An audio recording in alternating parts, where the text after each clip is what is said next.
जय हिंद क्लास। तो हम लोग ज्ञान बिंदु जीएस एकेडमी का जो बिहार एसआई का जो प्रैक्टिस सेट है, उस प्रैक्टिस सेट का हम लोग प्रैक्टिस सेट नंबर जो है वो 3 कर रहे हैं। प्रैक्टिस सेट नंबर 3 कर रहे हैं और 3 का जो है वो 55 प्रश्न का सॉल्यूशन हम लोग पिछले वीडियो में देख लिए थे। तो आज हम लोग 56 नंबर क्वेश्चन से आगे पूरे 100 क्वेश्चन तक देखने वाले हैं। तो वीडियो ज़्यादा लंबा ना हो, जिसके कारण हम लोग को एक प्रैक्टिस सेट में 2 वीडियो बनाना पड़ जाता है मजबूरन बस। लेकिन आगे से प्रयास करेंगे कि कोशिश करें कि काफ़ी डिले हो रहा है, तो इसको ध्यान में रखते हुए हम लोग जो है यानी कि एक दिन में आपको पर डे 2 वीडियो आ जाएगा, क्योंकि एक 2 सेट का, ठीक है।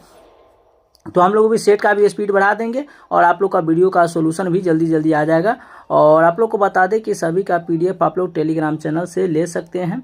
टेलीग्राम चैनल का भी नाम है अध्ययन सागर वाला। चाहे तो आप डिस्क्रिप्शन में दिए गए लिंक के माध्यम से भी जुड़ सकते हैं, कमेंट सेक्शन में भी लिंक हम पिन कर चुके हैं, वहाँ से भी जुड़ सकते हैं, या आप डायरेक्ट सर्च करके अध्ययन सागर वाला जुड़ सकते हैं। तो चलिए, स्वागत है आपका अपना प्यारा सा यूट्यूब चैनल अध्ययन सागर वाला में। और हम लोग क्वेश्चन को स्टार्ट करते हैं। आज पार्ट नंबर 2 होगा। इसे सभी का पीडीएफ हम प्लेलिस्ट बना चुके हैं। तो क्वेश्चन है 56 है कि वर्ष 2011 के जनगणना के अनुसार सर्वाधिक लिंगानुपात वाला जिला कौन सा है। तो 2011 के जनगणना के अकॉर्डिंग देखा जाता है कि वह जिला कौन सा है जहां पर सर्वाधिक लिंगानुपात देखा गया है। तो वह जिला हो जाएगा माहे। कौन सा हो जाएगा? माहे जिला। और ये माहे जिला किस राज्य में पड़ता है? आप लोग को भी मन में सवाल आ रहा होगा कि ये माहे जिला जो है वो किस राज्य में पड़ता है। ये पुदुचेरी का है। किसका है? ये पुदुचेरी के अंतर्गत आता है, ठीक है। तो पुदुचेरी जो हमारा केंद्र शासित प्रदेश है, इसका माहे जिला है, ठीक है। और यहाँ पर लिंगानुपात कितना है, ये भी आप लोग को मन में सवाल आ रहा होगा। तो ये 1176 लिंगानुपात है, जो भारत में सबसे अधिक लिंगानुपात वाला जिला हो जाएगा, ठीक है। दमन और दीव का बात करें तो दमन जिला का न्यूनतम लिंगानुपात है। सबसे कम पूछा जाए तो सर्वाधिक तो हम लोग का हो जाएगा माहे, लेकिन सबसे कम पूछेगा तो सबसे कम हो जाएगा आप लोग का वो दमन जिला। कौन सा जिला? दमन जिला। यहाँ पर लिंगानुपात इसका कितना है? तो बस मात्र 533। कितना है? मात्र 533 है। जबकि राज्य में सर्वाधिक लिंगानुपात वाला पूछे तब क्या होगा? हम तो यहाँ पर देख लिए कि भाई जिला वाइज देख लिए कि सबसे ज़्यादा किसका है। तो ये सबसे ज़्यादा माहे का है। सबसे ज़्यादा किसका है? माहे का। कितना देखे? तो इसको देखे हैं हम लोग 1176। लेकिन वहीं पर कम में देखा जाए सबसे कम हो जाएगा तो दमन जिला, ठीक है। दमन जिला जहां पर 533 लिंगानुपात ओनली। जबकि राज्य में बात करें, भारत में वह कौन सा राज्य है जहां पर सर्वाधिक लिंगानुपात है? तो सर्वाधिक लिंगानुपात वाला राज्य हो जाएगा केरल। क्या हो जाएगा?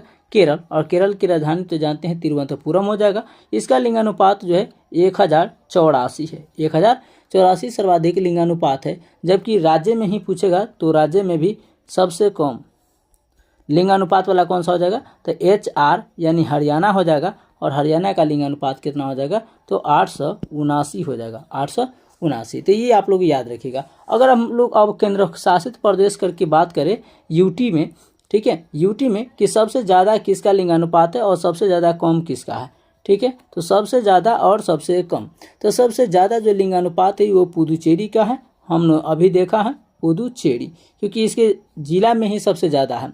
तो 1037 हो जाएगा अगर यूटी वाइज देखें तो 1037, ठीक है। जबकि कम देखें तो दमन और दीव का हो जाएगा दमन और दीव का हो जाएगा, ठीक है।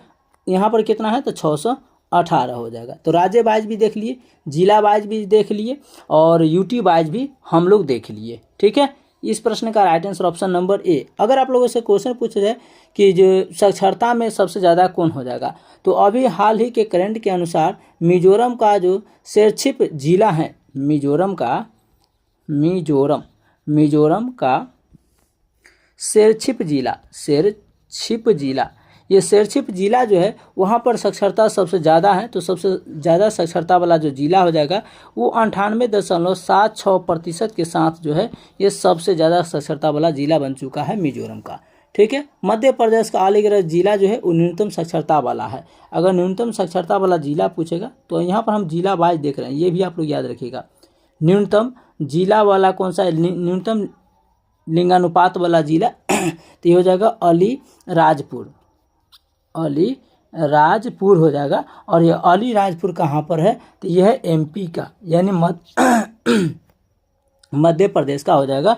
और ये हो जाएगा 37.22, ठीक है, 37% का, यानी 37% कह सकते हैं। तो भारत में सर्वाधिक वह कौन सा जिला है जहाँ पर सर्वाधिक साक्षरता दर है, तो वह है मिजोरम का शेरछिप जिला, 98.76 यानी 99 कह सकते हैं। और 37% जो है वो सबसे कम लिंगानुपात वाला जिला हो जाएगा अलीराजपुर, जो मध्य प्रदेश का जिला है, ठीक है। आइए, हमारा इस प्रश्न का राइट आंसर था 2011 के जनगणना के अनुसार सर्वाधिक लिंगानुपात वाला राज्य हो जाएगा माँ है।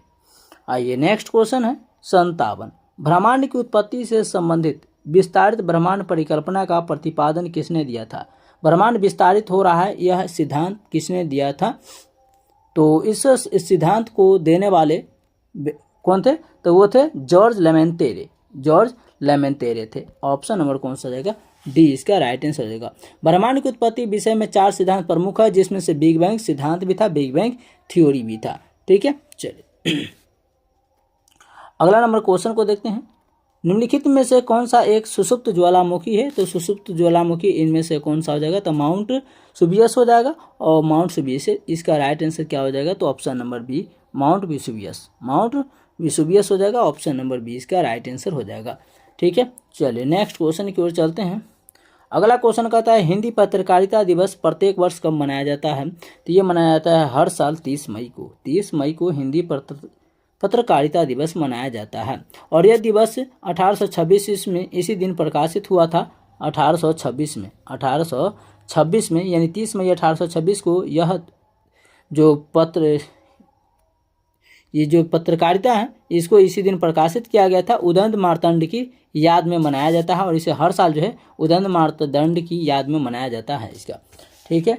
चलिए आगे हम लोग चलते हैं। अगला क्वेश्चन कहता है हाल ही में फिक्की के नए अध्यक्ष किसे नियुक्त किया गया है, तो ये फिक्की के नए अध्यक्ष के रूप में हर्षवर्धन अग्रवाल को नियुक्त किया गया है। ऑप्शन नंबर डी इसका राइट आंसर हो जाएगा। जबकि हम लोग अन्य अध्यक्ष को देख ले यहाँ पर कि भारतीय बैंक संघ के अध्यक्ष किसे नियुक्त किया गया है, तो फिक्की का महिला संगठन के अध्यक्ष पूनम शर्मा हो जाएगा। एसएसबी के महानिदेशक अमृत मोहन प्रसाद हो जाएंगे। चाणक्य विश्वविद्यालय बेंगलुरु के कुलपति के रूप में एस सोमनाथ को नियुक्त किया गया है। इससे पहले वो इसरो के अध्यक्ष थे, लेकिन अभी कौन हो जाएंगे, बी नारायणन हो जाएंगे। तो ये भी आप लोग याद रखिएगा। और डेली हम आपको कम्युनिटी पोस्ट डालते हैं, तो उसको आप लोग जरूर आंसर को टिक कीजिएगा, ताकि आप लोग का क्यूज लेवल भी बेहतर रहे, ठीक है। चलिए तो ऑप्शन नंबर डी इस प्रश्न का राइट आंसर है। अगला क्वेश्चन कहता है state of the world population 2025 the real fertility crisis के अनुसार भारत की जनसंख्या अप्रैल 2025 तक हो गई है। तो ये state of the world population 2025 के डाटा के अकॉर्डिंग देखे जाए तो भारत की जनसंख्या हमारा जो हो जा गया है, यानी कि 146 करोड़ यानी कि 150 करोड़ के आसपास होने वाली है अब, ठीक है। 150 करोड़ हम लोग छूने वाले हैं, तो 146.39 करोड़ हो जाएगा। तो ऑप्शन नंबर बी इसका राइट आंसर हो जाएगा, ठीक है। चलिए यहीं पर हम लोग देख लेते हैं कि अगर 65+ के एज वाले की संख्या देखें तो हमारे देश में 7% है, ठीक है, जो इसकी बढ़ने की संख्या है। और 15 से 64 वर्ष के कार्यशील युवा को देखें तो हमारे देश में ऐसे युवा हैं जो है 15 से 68 वाले, वो है 68% है उनकी परसेंटेज क्षमता। 10 से 24 वर्ष वाले जो युवा है वो 26% हो जाएंगे, ठीक है। और 0 से 14 वर्ष के जो बच्चे हैं उनका 24% हो जाएगा। चलिए आगे चलते हैं। अमेरिका के प्रसिद्ध व्यवसायी एलन मस्क ने किस नाम से नई राजनीतिक पार्टी को अमेरिका में शुरू किया है, तो एलन मस्क ने एक नई पार्टी को बनाया है जिसका नाम है अमेरिकन पार्टी, ठीक है। चलिए नेक्स्ट क्वेश्चन है 63 नंबर कि 29 मई 2025 को संयुक्त राष्ट्र शांति सेना की स्थापना की कौन सी वर्षगांठ मनाई गई है, तो ये मनाई गई है 77वीं वर्षगांठ को मनाई गई है। तो ऑप्शन नंबर सी इस प्रश्न का राइट आंसर होगा। नेक्स्ट क्वेश्चन है 64 नंबर निम्नलिखित में से किन दो राज्यों के बीच ताप्ती मेगा रिचार्ज परियोजना के लिए समझौता हुआ है, तो ये कौन सा राज्य है, तो ये राज्य हो जाएगा मध्य प्रदेश तथा महाराष्ट्र के बीच जो है वो ताप्ती मेगा रिचार्ज परियोजना का समझौता हुआ है, संधि हुआ है। तो ऑप्शन नंबर बी ए इसका राइट आंसर हो जाएगा। चलिए आइए अगला नंबर क्वेश्चन है कि हाल के समाचार पत्रों में चर्चा में रही परिसीमन आयोग का संविधान के किस अनुच्छेद में वर्णन किया गया है, तो परिसीमन आयोग का जो संविधान का अनुच्छेद नंबर 82 में इसका उल्लेख किया गया है, परिसीमन किया गया है। ऑप्शन नंबर ए इसका राइट आंसर हो जाएगा। ठीक है, चलिए नेक्स्ट क्वेश्चन है, हाल ही में प्रोजेक्ट डॉल्फिन के तहत पहली बार गंगा डॉल्फिन का टैगिंग कहाँ शुरू किया गया है? ये शुरू किया गया है असम में। कहाँ पर? असम। और असम की राजधानी दिसपुर हो जाएगा। असम की राजधानी दिसपुर हो जाएगा। तो ये भी याद रखिएगा कि वन्य संरक्षण में एक ऐतिहासिक प्रयास में असम में ब्रह्मपुत्र नदी के एक सहायक नदी कुल्सी में एक नर गंगा डॉल्फिन को सैटेलाइट टैग किया गया है।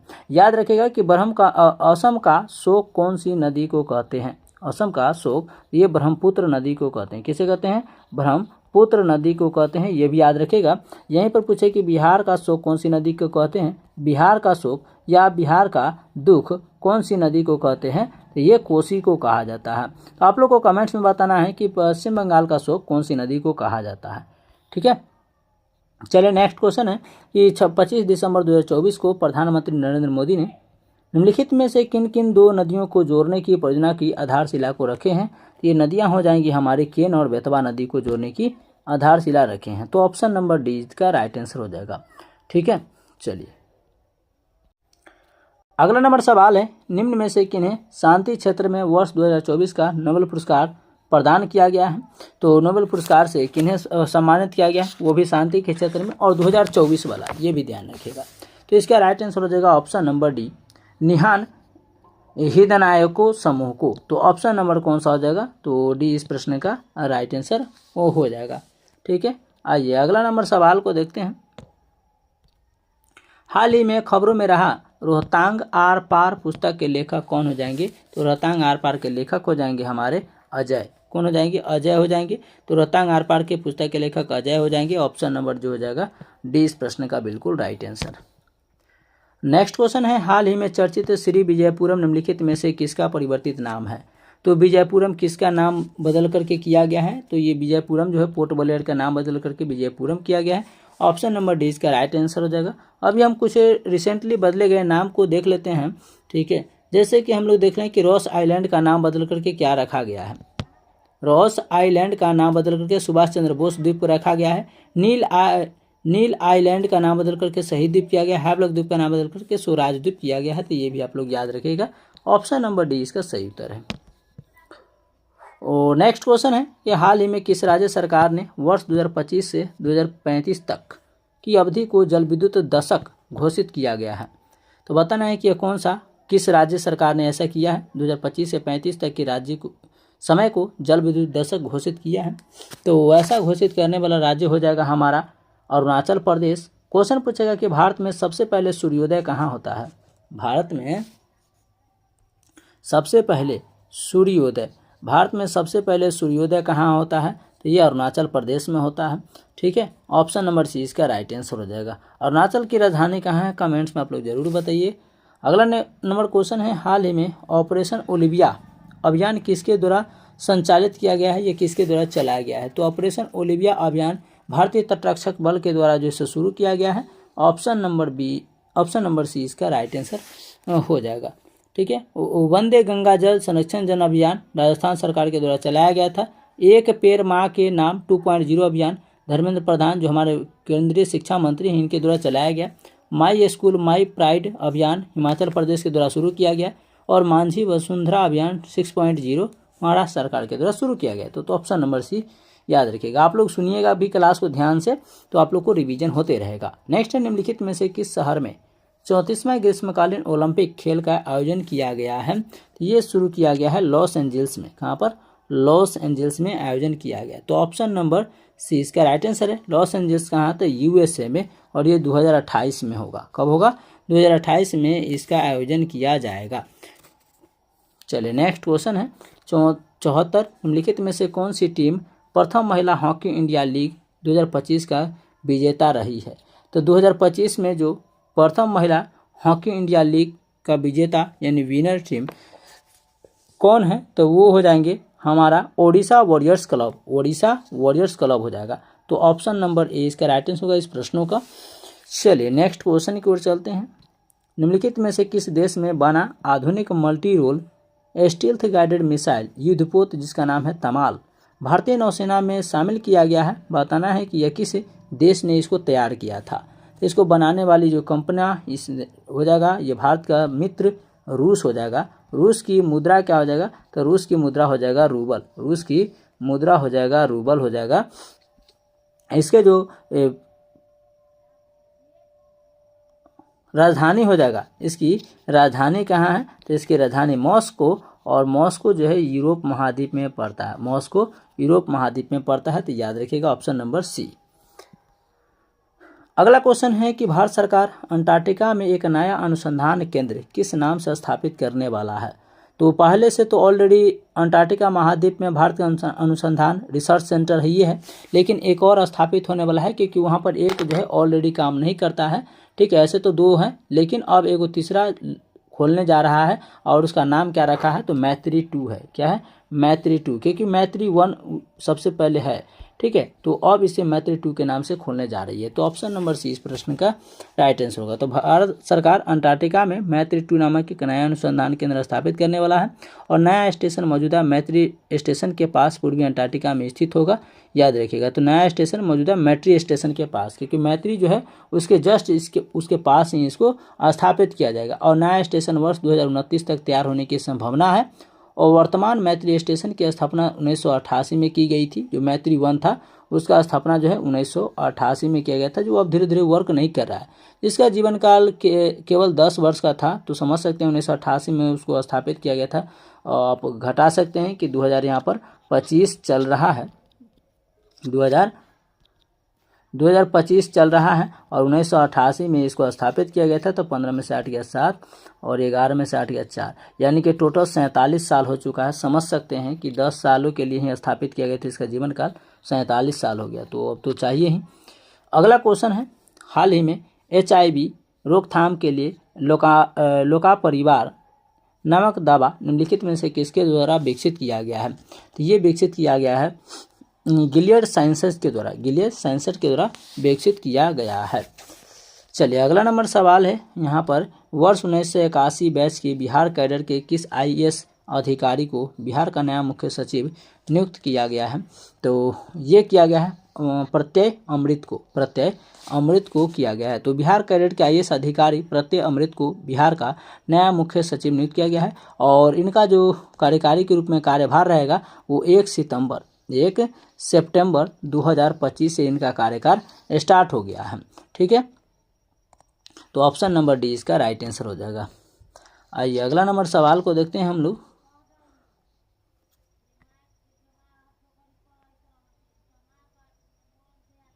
चलिए अगला नंबर सवाल है यहाँ पर कि 30 जुलाई 2025 को विश्व मानव तस्करी विरोधी दिवस के अवसर पर बिहार पुलिस द्वारा कौन सा ऑपरेशन को शुरू किया गया था।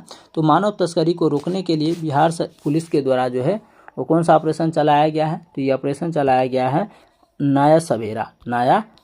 तो ऑपरेशन नया सवेरा इसको चलाया गया है, तो ये भी आप लोगों को याद रखना है।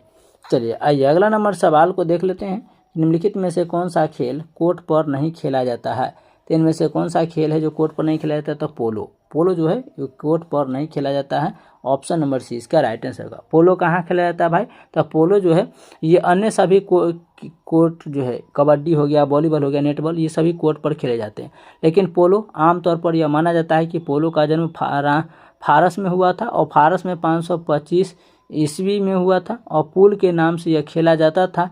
ऐसा भी माना जाता है कि पोलो का जन्म भारत के मणिपुर में हुआ है। आधुनिक काल में सबसे पहले पोलो का गठन 1859 में हुआ था। कब हुआ था। 1859 ईस्वी में हुआ था, असम के कछार में। लेकिन भारत से यह खेल 10वीं हुसार रेजिमेंट द्वारा 1869 में ही इंग्लैंड में ले जाया गया, और यह खेल फील्ड पर खेला जाता है। याद रखिएगा, यह खेल कहाँ खेला जाता है। तो ये खेला जाता है फील्ड पर, और फील्ड की जो लंबाई होती है, इस फील्ड की लंबाई होती है 300 गज। लेकिन क्रिकेट की पिच की लंबाई कितना होता है, 22 गज होता है, और इसका चौड़ाई कितना होता है। तो इसकी चौड़ाई होता है यानी कि 150 गज होता है। ठीक है, चलिए और फासला कितना होता है। तो 250 गज का फासला होता है। गोल पोस्ट के बीच की चौड़ाई 8 गज होती है गोल करने की, और ये भी आप लोग याद रखिएगा। और प्रमुख खेल शब्दावली जैसे बंकर हो गया, चौकर हो गया, मैलेंट हो गया, बंडर हो गया, चुक्का हो गया, एरिस हो गया, रेल, एंगल, शॉट इत्यादि इस खेल से संबंधित शब्द हो जाएंगे। टेम्पल सिटी ऑफ इंडिया किस शहर को कहा जाता है? टेम्पल सिटी ऑफ इंडिया किस शहर को कहा जाता है? एक बार कमेंट्स में आप लोग बताएंगे कि टेम्पल सिटी ऑफ इंडिया किस। चलिए, तो टेम्पल सिटी ऑफ इंडिया जो है वो भुवनेश्वर को कहा जाता है। और भुवनेश्वर किसकी राजधानी है? तो उड़ीसा की। किसकी? उड़ीसा की राजधानी हो जाएगा। तो भुवनेश्वर उड़ीसा की राजधानी हो जाएगा। ऑप्शन नंबर ए इसका राइट आंसर हो जाएगा। यहाँ एक दो नहीं बल्कि 500 से ज़्यादा मंदिर है। एक दो नहीं, यहाँ पर 500 से प्लस मंदिर है। ये भी आप लोग याद रखना है। इसीलिए इसी वजह से इसे टेम्पल सिटी ऑफ इंडिया कहा जाता है। और भुवनेश्वर के प्रसिद्ध मंदिर जो है वो हो जाएंगे लिंगराज। कौन हो जाएंगे? लिंगराज मंदिर हो जाएंगे। भुवनेश्वर में जो है सबसे मशहूर है और शहर का सबसे बड़ा और पुरानी मंदिर भी है। ये भी आप लोग याद रखिएगा। ठीक है, चलिए आगे हम लोग कुछ अन्य नाम को देख लेते हैं। जैसे भिलाई छत्तीसगढ़ में, तो स्टील सिटी ऑफ इंडिया किसे कहा जाता है? स्टील सिटी ऑफ इंडिया तो भिलाई को कहा जाता है।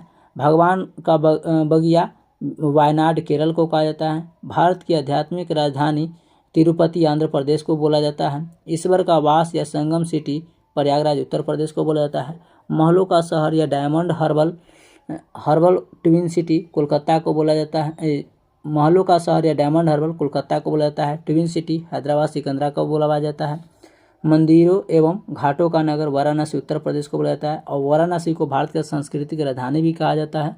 मसालों का शहर कोच्चि या कोचीन को कहा जाता है। बेंगलोर जो कर्नाटक की राजधानी है, जिसे भारत की IT राजधानी के रूप में भी जाना जाता है। इसे भारत का सिलिकॉन वैली के नाम से भी जाना जाता है। ठीक है, चलिए हमारा राइट आंसर हो जाएगा ऑप्शन नंबर ए। आइए नेक्स्ट क्वेश्चन की ओर चलते हैं। अगला क्वेश्चन कहता है जयप्रकाश नारायण को रेमन मैग्सेसे पुरस्कार से कब सम्मानित किया गया था? तो इसे सम्मानित किया गया था 1965 में। ऑप्शन नंबर जो हो जाएगा सी इस प्रश्न का बिल्कुल राइट आंसर हो जाएगा। ठीक है, चलिए आइए अगला नंबर सवाल देख लेते हैं कि निम्न में से किस वंश के साम्राज्य की सीमाएं भारतीय उपमहाद्वीप से के बाहर तक फैली थी? तो इसका राइट आंसर हो जाएगा ऑप्शन नंबर सी कुषाण वंश। कुषाण वंश की सीमाएं तक फैली थी। तो ऑप्शन नंबर कौन सा हो जाएगा? तो सी इसका राइट आंसर हो जाएगा। आइए अगला नंबर सवाल है, प्राचीन काल में गंगा के दक्षिणी क्षेत्र को क्या कहा जाता है? प्राचीन काल, प्राचीन मतलब पुराने समय में गंगा के दक्षिणी क्षेत्र को क्या कहा जाता है? तो इसका राइट आंसर हो जाएगा कीकट। क्या कहा जाता है? कीकट कहा जाता है। ऑप्शन नंबर 20 का राइट आंसर हो जाएगा। नेक्स्ट क्वेश्चन है कि सिकंदर की भारत में सफलता के निम्न कारण थे। तो सिकंदर को भारत की सफलता में निम्न कारण क्या था? तो ये इसका कारण था, भारत में तब तक कोई केंद्रीय सत्ता नहीं थी। ये भी सही है। उसकी सेना सबसे श्रेष्ठ थी। ये भी सही है। उसको देशद्रोही भारतीय शासकों का सहयोग मिला। ये भी सही है। ठीक है, तो इसका राइट आंसर हो जाएगा 1, 2, 3। वह एक अच्छा प्रशासक था। नहीं, तो ऑप्शन नंबर 20 का राइट आंसर हो जाएगा। अगला क्वेश्चन कहता है कि रजिया बेगम को सत्ताच्युत करने में किसका हाथ था? तो रजिया बेगम को सत्ताच्युत करने में किसका हाथ था? तो ये तुर्कों का। ऑप्शन नंबर सी इस प्रश्न का राइट आंसर हो जाएगा। चलिए, तो 1236 में सत्ता पर बैठने के बाद रजिया ने सर्वप्रथम अपने विद्रोहियों को दमन किया था। और रजिया पर्दा त्याग कर पुरुषों की भांति काबा या कुबा कोट और कुल्हा या टोपी पहनकर जनता के समक्ष आने लगी। रजिया सुल्तान ने इक्ताओं और अक्ताओं में फेरबदल कर अपने हिसाब से नियुक्तियां करने लगी थी। और अबिसिनियाई दास जलालुद्दीन याकुत को उसने अमीर आकुर या आसू व साला का प्रमुख नियुक्त किया था। ठीक है, तो इसका राइट आंसर हो जाएगा कि रजिया बेगम को सत्ताच्युत करने में किसका हाथ था भाई? तो इसको सत्ताच्युत करने में तुर्कों का हाथ था। तो ऑप्शन नंबर कौन सा हो जाएगा? तो सी इसका राइट आंसर हो जाएगा। अगला क्वेश्चन कहता है टोडरमल ने किस क्षेत्र में ख्याति अर्जित किया था? तो टोडरमल जो था वो किस क्षेत्र में ख्याति अर्जित किया था? तो भूराजस्व में। भूराजस्व, ऑप्शन नंबर 20 इसका राइट आंसर हो जाएगा। आइए नेक्स्ट क्वेश्चन है कि भारत में पुर्तगाली शक्ति का वास्तविक संस्थापक कौन था? तो भारत में पुर्तगाली शक्ति का वास्तविक संस्थापक किसे माना जाता है? तो ये माना जाता है वास्को डी गामा को। वास्को डी गामा भारत आने का रास्ता का खोज किया था 1498 ईस्वी में। 1498 में, जबकि अमेरिका का खोज कब हुआ था? तो अमेरिका का खोज हुआ था 1492 में। 1492 यानी 6 साल बाद भारत के आने के रास्ता का खोज वास्को डी गामा ने किया था। तो इसका राइट आंसर हो जाएगा ऑप्शन नंबर ए। इसका राइट आंसर हो जाएगा ऑप्शन नंबर बी हो जाएगा। ठीक है, अलब्रुक हो जाएगा। तो इसका राइट आंसर हो जाएगा ऑप्शन नंबर बी हो जाएगा। हम ए को टिक कर दिए। ठीक है, वास्को डी गामा तो भारत आने का रास्ता का खोज किया। अगला 89 नंबर क्वेश्चन कहता है निम्नलिखित में से कौन सा युद्ध था जिसने भारत में ब्रिटिश प्रभुत्व को प्रभाव किया था। तो वह युद्ध मात्र जो था वो था प्लासी का युद्ध। प्लासी का युद्ध, तो प्लासी का युद्ध जिसने भारत में ब्रिटिश प्रभुत्व को प्रभावित किया। और प्लासी का युद्ध कब हुआ था, तो 23 जून। प्लासी का युद्ध कब हुआ था, तो ये हुआ था 23 जून 1757 को प्लासी का युद्ध होता है। और अंग्रेजों के सेनापति रॉबर्ट क्लाइव को बंगाल के नवाब सिराजुद्दौला के बीच हुआ था, ये भी याद रखना है। तो अंग्रेजों के सेनापति और रॉबर्ट क्लाइव एवं बंगाल के नवाब सिराजुद्दौला के बीच हुआ था प्लासी का युद्ध 23 जून 1757। नेक्स्ट है सिख संप्रदाय का अंतिम शासक कौन था। सिख संप्रदाय का अंतिम शासक कौन था, तो वो थे दलीप सिंह।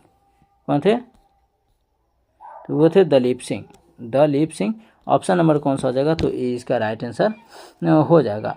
लॉर्ड डलहौजी ने मार्च 1849 में पंजाब के अंग्रेज राज्य के अंतर्गत विलय कर लिया था, तो ये भी आप लोग को याद रखना है।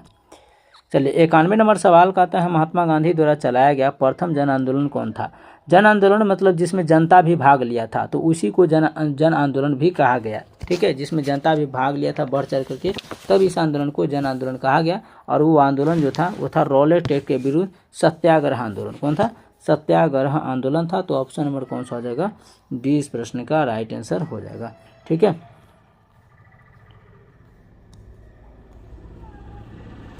चलिए अगला नंबर सवाल को यहाँ पर हम लोग देखते हैं। अगला नंबर सवाल कहता है राजा राम मोहन राय द्वारा स्थापित प्रथम संस्था थी। तो जो राजा राम मोहन राय थे वही राजा राम मोहन राय जिन्होंने सती प्रथा को अंत किया था। ठीक है, और सती प्रथा में होता क्या था कि जिस महिला का पति मर जाता था तो उस महिला के जो है उस अपने पति को चीते पर जिंदा जलना पड़ता था। तब क्योंकि उसको सती का प्रमाण देना है कि हाँ हम सती हैं, तो उसके लिए उनको पति के साथ जलना पड़ता था जिंदा, तब जाकर के उस महिला को सती समझाता था। तो ऐसा नियम को हटाने का काम राजा राम मोहन राय ने ही किया था। और क्वेश्चन है कि राजा राम मोहन राय द्वारा स्थापित प्रथम संस्था थी, तो प्रथम संस्था कौन सा था जिसको राजा राम मोहन राय ने स्थापित किए थे। तो वो संस्था था आत्मीय सभा की संस्था थी। तो ऑप्शन नंबर 20 का राइट आंसर हो जाएगा। उन्हें आधुनिक भारत के निर्माता भी कहा जाता है। राजा राम मोहन राय को आधुनिक भारत का निर्माता, आधुनिक भारत का क्वेश्चन पूछा जाए कि आधुनिक भारत का निर्माता किसे कहा जाता है, तो आधुनिक भारत का निर्माता जो है ये राजा राम मोहन राय को ही कहा जाता है। तो ये भी आप लोग को याद रखना है। और भारतीय पुनर्जागरण का जनक या भारत में आधुनिक युग के उद्घाटनकर्ता के रूप में भी इन्हें जाना जाता है। और 1815 में कलकत्ता, जिसे अब कोलकाता कहा जाता है, उसमें आत्मीय सभा का स्थापना भी इन्होंने ही किया था। तो क्वेश्चन पूछा जाए कि आत्मीय सभा की स्थापना कहाँ हुआ था, तो कोलकाता में। कहाँ पर, कोलकाता में। लेकिन पूछेगा कब, तब आप लोग को आंसर बताना 1815 में। ठीक है, चलिए तो हमारा राइट आंसर होगा आत्मीय सभा की स्थापना राजा राम मोहन राय ने सर्वप्रथम किए थे। अगला क्वेश्चन है किस घटना ने राष्ट्रवाद की अवधारणा को जन्म दिया था। तो ये कौन सी घटना था जिन्हें राष्ट्रवाद की अवधारणा को जन्म दिया, तो ये घटना माना जाता है फ्रांस की क्रांति, जिसे राष्ट्रवाद की अवधारणा दिया था। तो इसका राइट आंसर हो जाएगा ऑप्शन नंबर बी, फ्रांस की क्रांति। फ्रांस की क्रांति है, यही क्रांति के तहत राष्ट्रवाद की अवधारणा को दिया गया। ऑप्शन नंबर 20 का राइट आंसर हो जाएगा। तो फ्रांस की राज्य क्रांति लुई सोलामा के शासनकाल में हुआ था, लेकिन कब हुआ था, तो 1789 में हुआ। 1789 में हुआ था। और 14 जुलाई 1789 को क्रांतिकारियों ने बास्तिल के किले के फाटक को तोड़कर बंदियों को मुक्त कर दिया था। तब से 14 जुलाई को फ्रांस में राष्ट्रीय दिवस के रूप में मनाया जाता है। तो फ्रांस राष्ट्रीय दिवस कब मनाता है, 14 जुलाई को। ठीक है, अगला नंबर सवाल है कि टू ट्रीटाइजेज ऑफ गवर्नमेंट किसकी रचना है, किनके द्वारा ये लिखा गया है। तो ये लिखा गया है जॉन लॉक के द्वारा। तो ऑप्शन नंबर कौन सा आ जाएगा, तो ऑप्शन नंबर ए इसका बिल्कुल सही है। यहाँ पर अगला क्वेश्चन कहता है कि यदि एक विक्रेता को एक शेयर का अंकित मूल्य 40 रुपया तथा बाजार मूल्य 50 रुपया, लाभांश इसका 10% दिया है, कुल लाभ इसको 880 रुपया है, तो शेयर को खरीदने के लिए इसे कुल कितना खर्च करना पड़ा, उस खर्च को हम लोग को निकालना है। निकालना है। तो हमको देखिए कि एक शेयर अंकित मूल्य, तो अंकित कितना मूल्य है, यहाँ पर लिख लेंगे अंकित मूल्य। तो अंकित मूल्य हम लोग को कितना दिया था, तो 40 रुपया। कितना, 40 रुपया। और लाभांश हम इस पर कितना मिला है तो 10%, तो लाभांश हमें मिला है 10% का। अब शेयर का मूल्य कितना था तो शेयर का मूल्य कहता है 40 रुपया, तो यहाँ पर लिखेंगे 40 प्लस 40 और गुना में 10 का लाभांश मिला है तो 10 और 100 हो जाएगा। यहाँ पर से काटिएगा तो यहाँ पर से देखिए कि 40 को 40 से क्या करेंगे तो ये जोड़ लेंगे तो 40 कितना हो जाएगा 80। तो यहाँ पर हम लोग लिख सकते हैं, यहाँ पर कर सकते हैं 40 था शेयर और प्लस में 40 था और 10% का लाभांश हुआ था। 100 में से E0 कैंसिल, E0 से E0 कैंसिल, 10 चौके 40 यानी कि टोटल जोड़ेंगे तो 44 हो जाएगा। तो 44 रुपये हम लोग का शेयर का मूल्य हो गया। शेयर का मूल्य कितना हो गया तो शेयर का मूल्य हमको 44 रुपया हो गया। अब कुल खर्च राशि निकालेंगे तो लिखेंगे कुल खर्च राशि कि हमें कुल कितना खर्च राशि होगा। तो 880 रुपया तक कहता है कि शेयर को खरीदने के लिए लगा था, तो 880 यहाँ पर लिखेंगे गुना 100 में से ही तो 100 और 10 रुपया का यहाँ पर जो लाभांश हुआ था खरीदने पर, और अभी निकाले हैं कितना कहता है 50 लाभांश, तो यहाँ पर 50 हो जाएगा। और बाटा में अभी कितना कुल शेयर लगाए थे तो 44 निकाले थे, तो यहाँ पर 44 लगा देंगे। अब इसको क्या करेंगे तो इसको काटना स्टार्ट करेंगे तो देखिए E0 से जो है E0 कट जाएगा, ठीक है। अब बचेगा इधर यहाँ पर ये 44 से इसको काटेगा 880 को, तो ये 20 मरतबे कट जाएगा। कितना मरतबे 4 दूनी 8, 44 दूना 88 यानी 20 मरतबे। तो हमारा आंसर बचेगा यहाँ पर गुने 20 हो जाएगा और यहाँ पर 100 हो जाएगा और यहाँ पर 5 बचेगा। तो 100 को 5 से गुना करेंगे तो 500, 500 को 2 से गुना करेंगे 10, यानी कि हो जाएगा यहाँ पर 10,000। कितना हो जाएगा 10,000, यानी कि कुल खर्च हमारा कितना हो गया तो 10,000 हो गया। कितना हो गया 10,000। देखिए 10,000 किस ऑप्शन में है तो ऑप्शन नंबर ए में ही दिख रहा है, तो ऑप्शन नंबर ए इसका राइट आंसर। आइए अगला क्वेश्चन कहता है श्रेणी क्रम को पूरा करना है, तो यहाँ पर देखिए कि 90, तो इस यहाँ पर देख सकते हैं कि 97 में से कितना घटाए हैं जो हमको 90 आया, तो कहेंगे -7। 90 में से कितना घटाए हैं जो 76 आया है, तो 7 को दुगुना कीजिएगा तो यहाँ पर -14 को, यानी बढ़ते क्रम में। यहाँ से अब क्लियर हो गया कि 7 दूना 14 7 21 ऐसे घटाना है, और इसमें से 7 21 को घटा लेंगे तो 55 और 55 आ जाएगा। और 55 में से 7 21 7 28, यहाँ पर 28 घटाइए तो 55 में से 28 को घटाना है, तो 15 में से 8 गया तो 7 और 4 में से 2 गया तो 2, यानी 27 इसका आंसर आ जाएगा। कितना आ जाएगा इसका आंसर 27, जो ऑप्शन नंबर बी में दिया गया। ठीक है, चलिए आइए अगला नंबर सवाल है। अगला कहता है इसमें से कि उपयुक्त त्रिभुजों की संख्या ज्ञात करना है इसी फिगर में से कि त्रिभुज टोटल कितना हो जाएगा। ठीक है, तो चलिए हम लोग त्रिभुज को निकाल लेते हैं कि ABCD करके। ठीक है, इसको ABCD मान लिया जाए, यहाँ पर कर लेते हैं। इसको मान लेते हैं हम लोग A, इसको मान लेते हैं B, इसको मानते हैं C, इसको मानते हैं D, और ये हो जाएगा हमारा ABCDEF, और ये हो जाएगा हमारा G। ठीक है, चलिए अब मान लेते हैं हम लोग कि ABCD त्रिभुजों की संख्या कितना है, तो लिखेंगे ABCD त्रिभुजों की संख्या, तो 4 गुने 2, तो देखिए ABCD में क्या गो है 4 गो और 2, तो ये हो जाएगा 4 दूनी 8 गो त्रिभुज। ठीक है, अब 8 त्रिभुज में तो ये हो गया। अब हम देख लेते हैं कि सिर्फ हमको ये B C और D, इसमें हमको 8 गो हो गया। ठीक है, आप देख लेते हैं त्रिभुज AFD, त्रिभुज BCG, त्रिभुज अभी बताते हैं आप लोग को कौन कौन सा आ जाएगा, त्रिभुज AFC और त्रिभुज BDG, यानी कि ये था A, ये था B, ये था C, ये था D, ये था F। ठीक है, ये था F और ये था G। अब देखिए यहाँ पर कि ये 1 हो जाएगा, ये 2 हो जाएगा, ये 3 हो जाएगा, और यहाँ पर देते हैं 4 और ये हो जाएगा। ठीक है, तो 4 को हो गया, 4 दूनी 8 इसका हो जाएगा दोनों तरफ मिला करके त्रिभुज। ठीक है, तो ये 8 है। अब यहाँ पर देखिए कि त्रिभुज कहता है AFD, त्रिभुज AFD, तो A ये वाला और F वाला ये वाला D यहाँ तक ये आ गया। ठीक है, तो ये हो गया A गो। ठीक है, उसके बाद आगे कहता है कि BCG, तो इसका कलर चेंज कर लेते हैं। ठीक है, तो कहता है BCG, तो देखिए B यह है, C यह है, तो BC और क्या बोला है, G बोला है ना, तो G यहाँ तक आ जाएगा, ये वाला हो जाएगा। ठीक है, BCG हो जाएगा। अब क्या कहता है, आगे कहता है यहाँ पर दूसरा कलर चेंज कर लेते हैं। ये कहता है कि त्रिभुज AFC, तो ये जगह AFC, एगो ई हो गया AFC। आएगा तो त्रिभुज BDG, इसका भी कलर चेंज किया जाए। चलिए BDG, तो ये हो गया BDG, एगो ई छोटका हो गया। ठीक है, तो इस तरीके से हम लोग देख लेते हैं। तो 8 पहले निकाले थे, 8 हम लोग पहले निकाले थे, और यहाँ पर 4 हो गया, 1 2 3 4, तो 8 + 4 हो जाएगा ना, जोड़ना है, तो 8 + 4 हो जाएगा, तो यानी कि टोटल 12 त्रिभुज है। तो 12 ऑप्शन में है क्या, तो ऑप्शन नंबर ए में 12 है। ठीक है, चलिए नेक्स्ट क्वेश्चन। अगला क्वेश्चन कहता है कि राम और श्यामल के बीच एक चुनाव हुआ और इस चुनाव में कुल मतों की संख्या 30% प्राप्त हुआ। इस प्रकार 900 मतों से हार गया।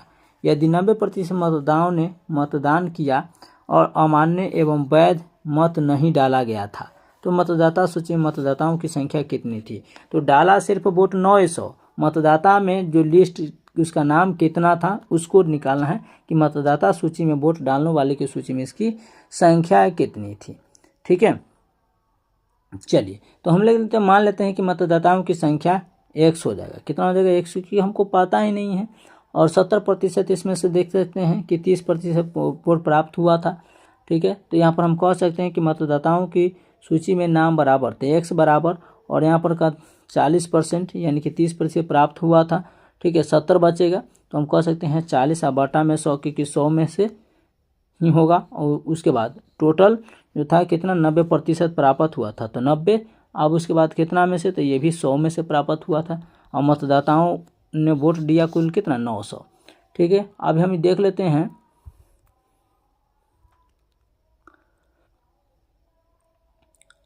चलिए तो इसको काटेंगे, तो 10 दाहें के 100 और 10 नमाई 90, 10 नमाई 90, इसको काटते हैं।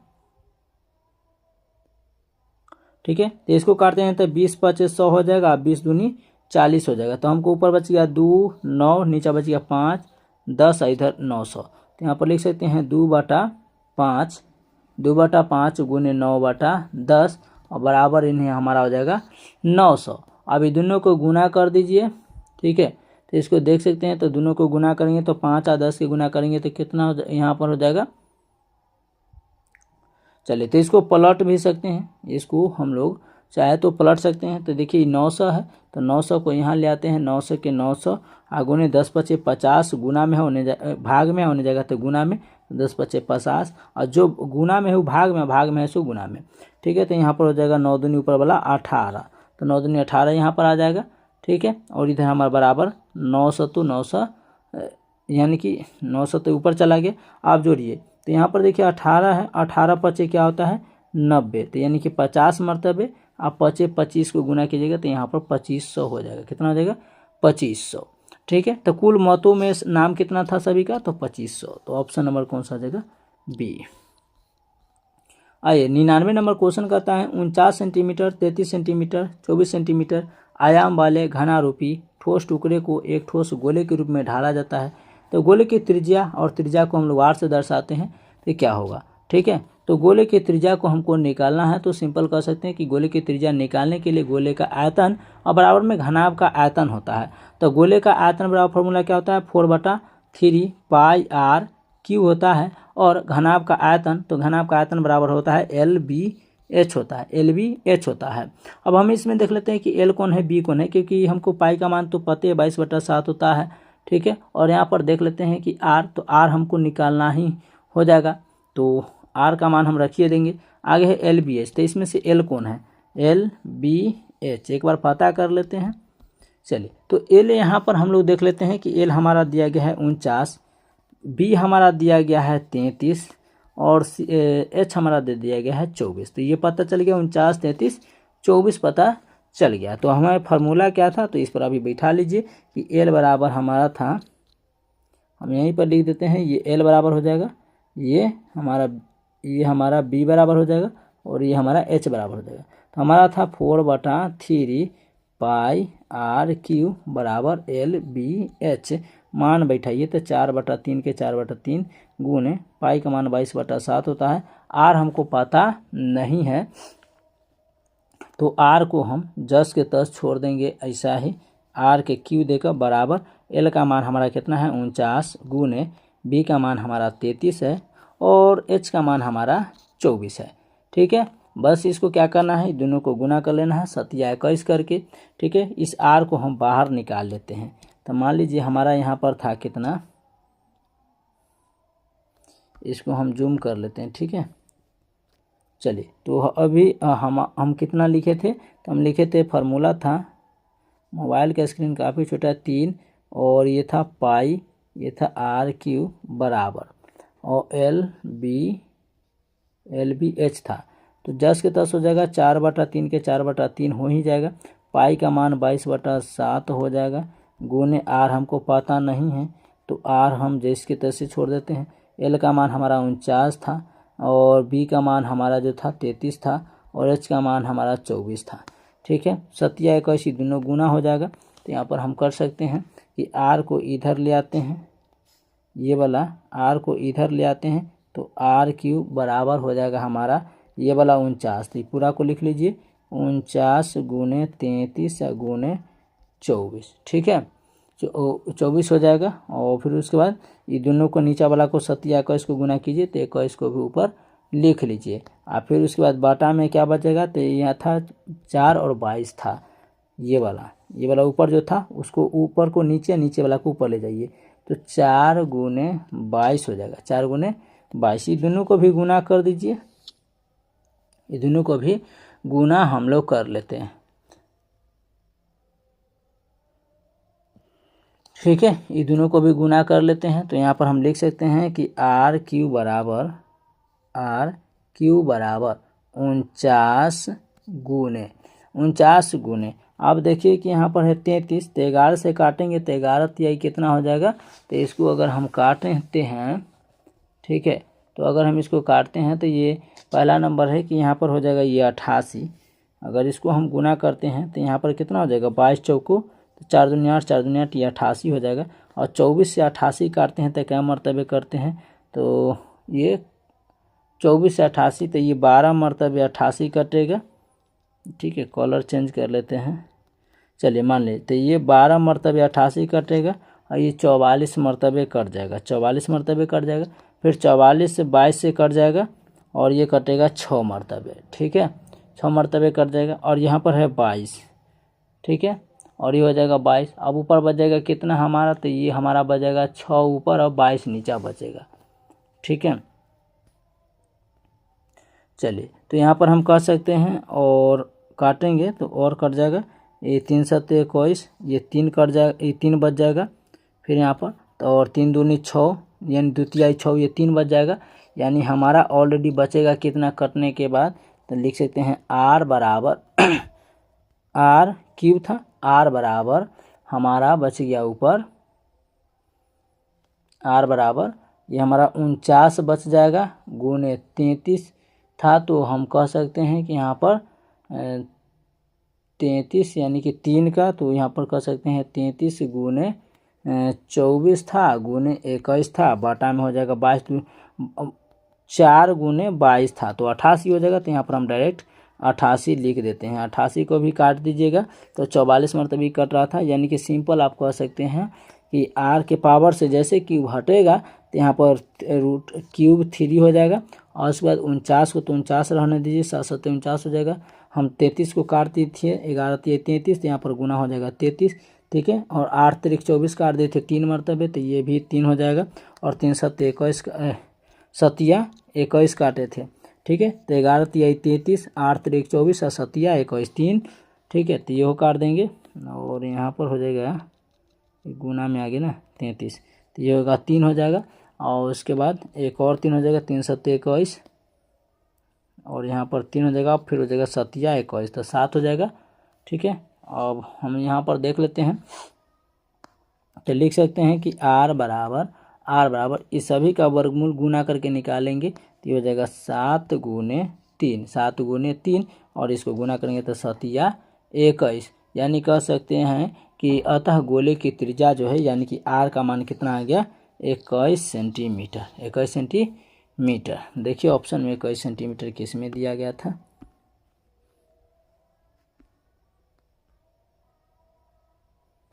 चलिए, तो काफ़ी समय लगे, टाइम टेकिंग वाला था तो नहीं, थोड़ा मोड़ा घुमा फिरा करके 21, ऑप्शन नंबर डी इसका राइट आंसर हो जाएगा।